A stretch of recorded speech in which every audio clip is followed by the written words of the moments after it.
Hey there, Nathan Larson here from the Pop Revolution, and today is one of our extras episodes. If this is your first time watching, then you should know we host the Pop Revolution show, where we make a new song every month with a music video and show you how it was made from beginning to end, writing all the way to production. But today I'm going to be showing you one of my favorite sampled piano libraries. That is Native Instruments' The Giant. In this video, I'll just be showing you the regular piano setting because this instrument does have a second setting called the Cinematic Giant, which has all sorts of really amazing features, but I'll be going through that in a separate video. So, whether you own the Giant and want to learn more about how to use it, or you're looking at getting it but you want to see more, I think you'll find lots of gems here. So, I have the Giant open in my DAW, and right away you can see it has a very clean look. There are three primary functions within this instrument. There's tone, anatomy, and space. Of course, Native Instruments has created a list of presets you can choose from on the top right. So if you want to start with the preset that points you in the right direction and go from there, you can. I have a completely raw sound open right now, and this is what it sounds like with absolutely nothing changed and no reverb on it. And I don't have any plugins on the channel or master to change the tone of the instrument.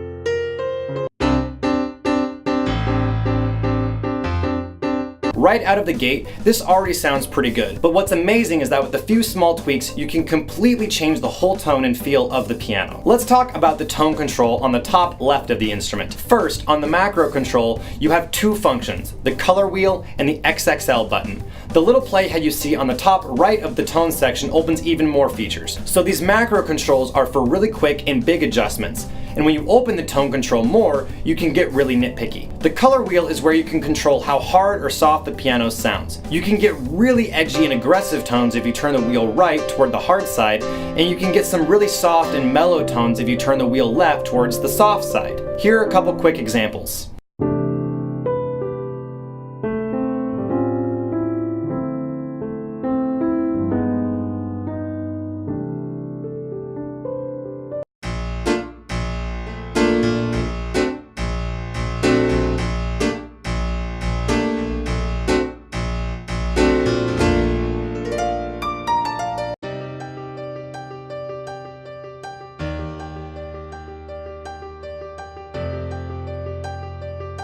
The XXL control is somewhat of a booster control. Essentially, it makes the piano sound much larger. I think that's why they call it XXL. Pretty sure. Once you open the tone control more, you'll see that there's an equalizer specifically designed for this instrument, and a compressor, the XXL amount, and a low keys volume control. The EQ and compressor controls both have on and off switches on the top left of their controls. The low keys is automatically on, so if you don't want it adjusted, just leave it at 0. The XXL on and off switch are back at the macro controls. The EQ controls are really straightforward but are very powerful, especially if you have a very specific tone in mind. And if not, just start tweaking and you'll hear how much you can change the sound. Here are just a couple different examples of different EQ settings that I've created.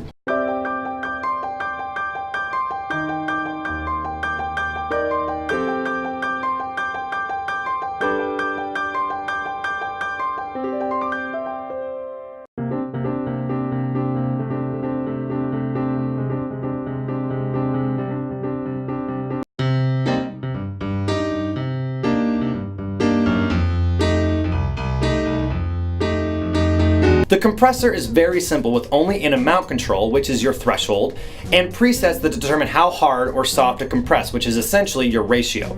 I really only use this if I want a dramatic compression. Otherwise, I really prefer using my own compressor plugins. The low keys control is a very interesting control because a lot of live pianos do have really vibrant and loud lower keys. So this is a way to adjust the instrument accordingly, again, to suit whatever sonic vibe you're looking for. What I love about this is that it does not affect your EQ settings. It's only controlling volume, so you can turn it up or down and not mess with your bass EQ settings at all. Let's move on and talk about the space controls. As with the other parts, you have to turn it on or off depending on whether you want to use it or not. This is just a basic reverb control, but they did an interstellar space job in giving you a lot of options. See what I did there? On the bottom of the space control, you can choose where you want to place the instrument. There are 26 different spaces to choose from, so Even if you don't have a very good reverb plugin, you have a lot of options to choose from right inside the Giant. You can toggle left and right or open the pull-down menu and see your options from there. Once you pick a space, you can start manipulating it with the 3-wheel controls. I really liked how they named them because it doesn't involve any audio tech lingo. So, if you don't know what pre-delay is, it really doesn't matter because the controls themselves make it clear what they actually do. The amount, naturally, is basically how loud the reverb is going to be. A lot of times, this is your mix control. The size control, not surprisingly, controls how big that particular space is. You can modify how large your concert hall or studio space or whatever space is with this control. Distance controls where the listener is perceived to be, or how far from a reverberating space the instrument is. This would be your pre-delay control. Crank this knob up and you can get huge amounts of delay like you would if you were sitting extremely far away from the instrument or if the closest wall was pretty far away. Here are just a few different settings as examples.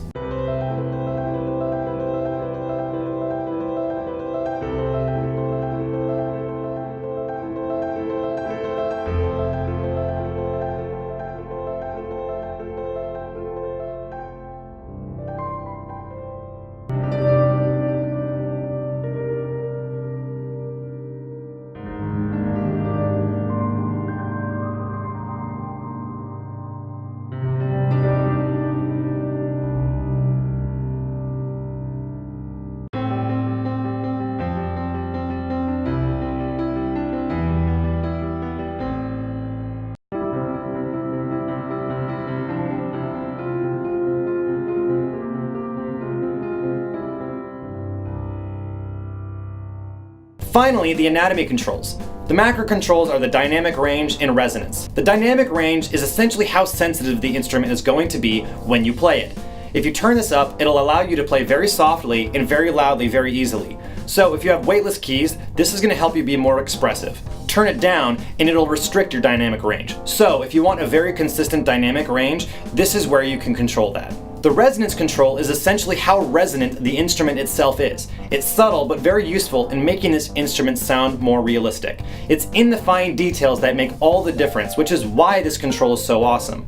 Turn this up and hold your pedal down and you can hear how much more resonant the sounding board is. When you open up the anatomy control, you'll see quite a few different controls. This is where the Giant really separates itself from a lot of other sampled pianos. A lot of sampled pianos will have onboard reverbs and tone controls, but this is where you can add noise and other sounds that really make this a very convincing instrument. You have the overtones control, which adds natural harmonics. These natural harmonics are always there, but this allows them to be heard even more. Stereo image controls how wide the instrument sounds, and you can adjust the width. Release samples, tuning, and pedal controls are all controls I really wouldn't recommend changing too much, but of course, you can definitely mess around with it as you desire. Noises is my favorite part of the anatomy controls. The damper, hammer, pedal, and string controls allow you to add in each of these sounds to your piano. I typically turn on all 4 of these every time I use this instrument, because the reality is that every live piano has these sounds regardless of how good or bad the piano is. You can mess around with how much you want to mix it in, but for me, I usually have string, pedal, and damper turned pretty far down and allow the hammer to be turned up a bit more.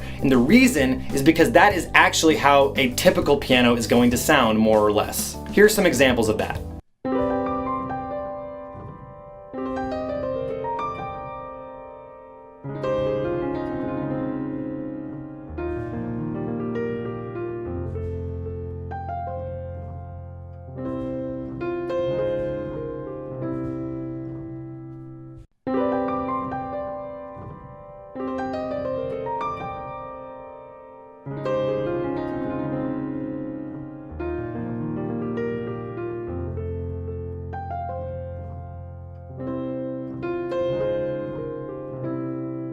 Those are all the different ways you can control the Giant. Like I said before, this is one of my favorites and my absolute go-to sampled piano. A lot of times I'll use my own reverbs though, like East-West Space, instead of the onboard reverb. But other than that, I can really create my own piano tone within the contact player itself. I know I didn't show examples of absolutely everything, but I tried to cover all of the major bases and more while still keeping it brief. So if you have any questions or comments, definitely leave those below, and of course be sure to subscribe so you can keep up with us as we continue trying to help you become a better artist. Have yourself a great day.